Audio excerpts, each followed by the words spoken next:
So let's talk about UV for a while. So this is a character that is more recent than the other one.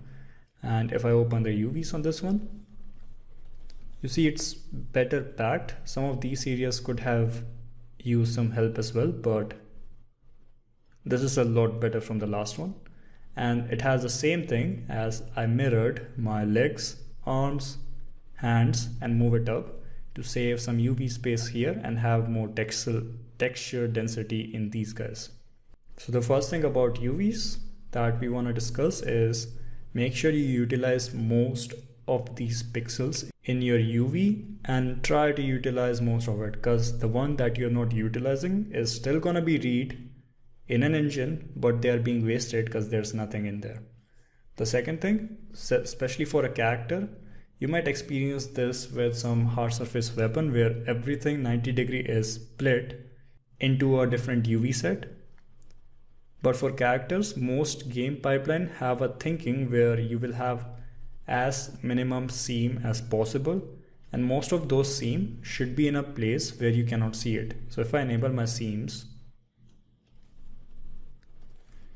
those dark green lines are where my seams are around in the between of torso, and mostly I try to keep it in the seam of an actual 3D model. So this is supposed to be metal and this is where a seam will be, which start a cloth. So having a UV seam on top of an actual seam in your model is a good idea. Apart from that, I tried to keep as low UV island as much as I could have. As I mentioned, every UV island that is split, so every word right here which is not connected will have a 2 times read, making things a bit expensive. These are the things that are specific to a pipeline from pipeline, but a common general thing is something like that. One other thing which with UVs is, it's a bit common one, is make sure you don't have much stretching going on. So if you apply a checker to your 3D model, most of the checkers should be perfect squares. If you have a square and in some areas it's a big rectangle, that's gonna be pretty messy to use a procedural or other generators. Seams and those stretching are kind of fixable in this time, but it's always a good idea to not have those things and have a good UV layout. Same thing with the back. I had a seam here from metal to cloth, so I added a UV seam right here. So when you make your low poly, try to keep in mind how you're gonna unwrap it, because you wanna have as minimum of seam as possible, as minimum of stretching. You wanna use as much of UV space as you can. So these are the 3 important things you have to keep in mind while you look out for UVs in your character. Again, this thing also changes from game to game and pipeline to pipeline, but what I'm showing you is a general way to do it and what many people like to have. Apart from that, the last thing that we wanted to discuss was the shading in our low poly. So if I turn off my wireframe, you can see it will be a bit of nitpicking, but this weird shading effect right here is kind of like a no-go for many games, but it's kind of inevitable sometimes when you're going with this density. That can still be possible, but let's say something like this we have. Let me go in, delete these guys. So I quickly deleted those edges. I think I forgot few. So now you see we have a weird shading going on right here. We have few more instances that can show us that. All right, so this is a good place to have a look at that. So you see all of those weird shading from our triangles that's coming in. It's gonna be an issue with our normal map. Our normal map will try as much as it can to compensate for that shading issue. But in the end, your general lighting and shading effect will come from your low poly. So even after breaking down a normal map, these things will look a bit weird in your game. Some games might not care about it and just bake it down and move it forward, but the ideal way is to have as minimum of those shading issues as much as you can. So with hard surface and stuff, that's what I learned in the beginning. So what I used to do is taking these guys, the easiest way to fix that is you do that, you go to your mesh display and make it harden edge. And now the shading between this and this should be fixed. This is the same thing as mesh display, and soften on harden edge is the same thing as smoothing group in 3ds Max.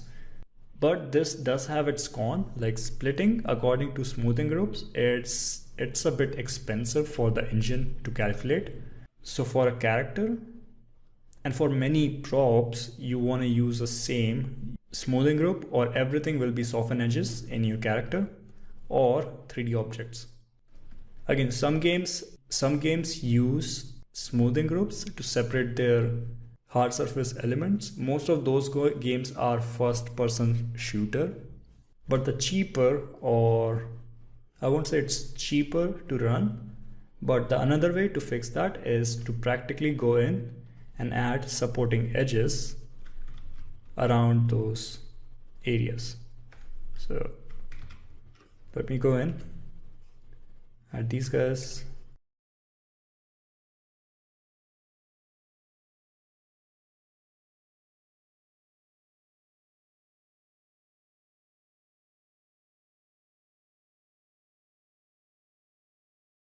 Okay, so I did a bit of rough edge control here and there. So as you can see, it seems to fix the shading issues and it's not carrying over. Likewise, I can show you that kind of edge thingy right here. So adding supporting edges gives your object a bit of a natural bevel, which will also support the shading. So since I'm adding these, I would like to make sure I'm using those extra edges and maybe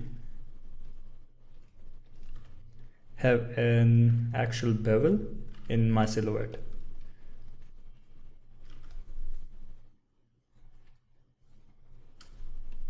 I think I missed one, but let's just go in and try to fix that.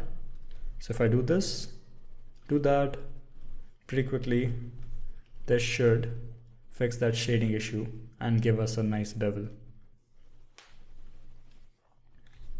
So these kind of shading issues that we are talking about usually happens in something that is 90-degree angle. So two edges, two faces that are connected together and they are in 90-degree angle with each other will give you this kind of shading issues. Or some place where you have a lot of edges coming in and bunching out, not bunching out, but bunching together, that will give you shading issues as well. So with the bunching, the way to solve it is to reduce your poly count there or smooth it out. For 90 degrees, the method to solve it is to add edge loops or have smooth edges, soften edges or harden edges, which are smoothing groups in 3ds Max. But as I mentioned, for our characters, we look for a same smoothing group or everything soften edges in Maya. And that's what we are going to use. So next time you guys have these kind of issues, you know how to fix it.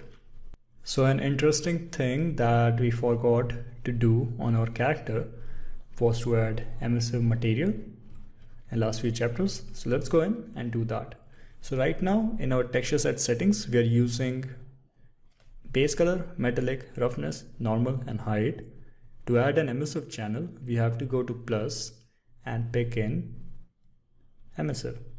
So now we have an emissive control in our fill layer. So if I go to my layers, add a fill layer, disable everything and keep emissive on. Emissive, as the name suggests, is it will make your object emits in its own light. So if I go to my sky and make my exposure completely dark, it still is emitting its own light. See, this guy turned black because there's no light. It still is dark, but this guy is emitting its own light.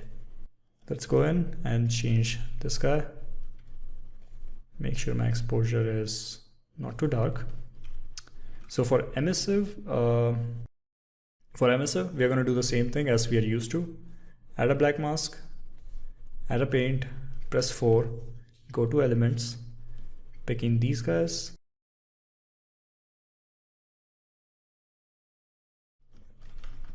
Press 1. Now these guys are glowing. I can go to my shader setting and increase my emissive intensity for Substance Painter specific.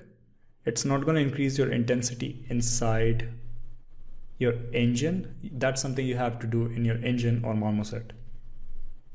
But right now what we have seems to be a bit boring, like it just has a red flat color. So let's go in, add one more paint, make it multiply, paint with black these guys,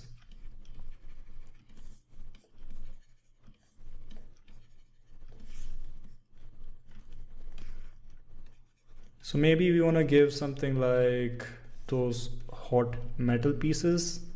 Maybe he just scratched his hand really fast right next to a different metal and it got heated up and now it has a glowing effect.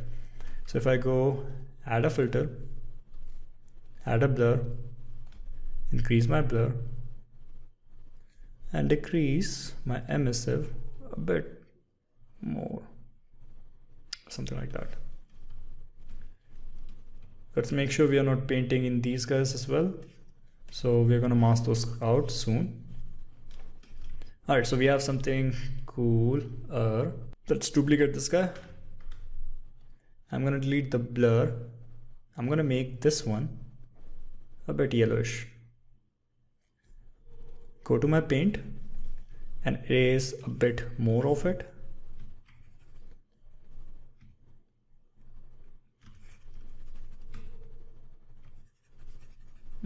My pen is acting a bit weird.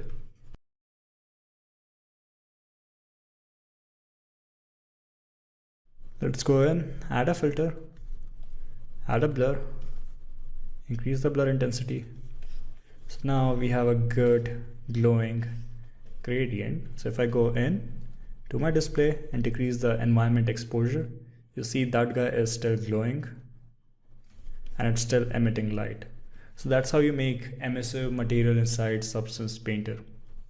One thing you want to make sure is if I go to my emissive channel,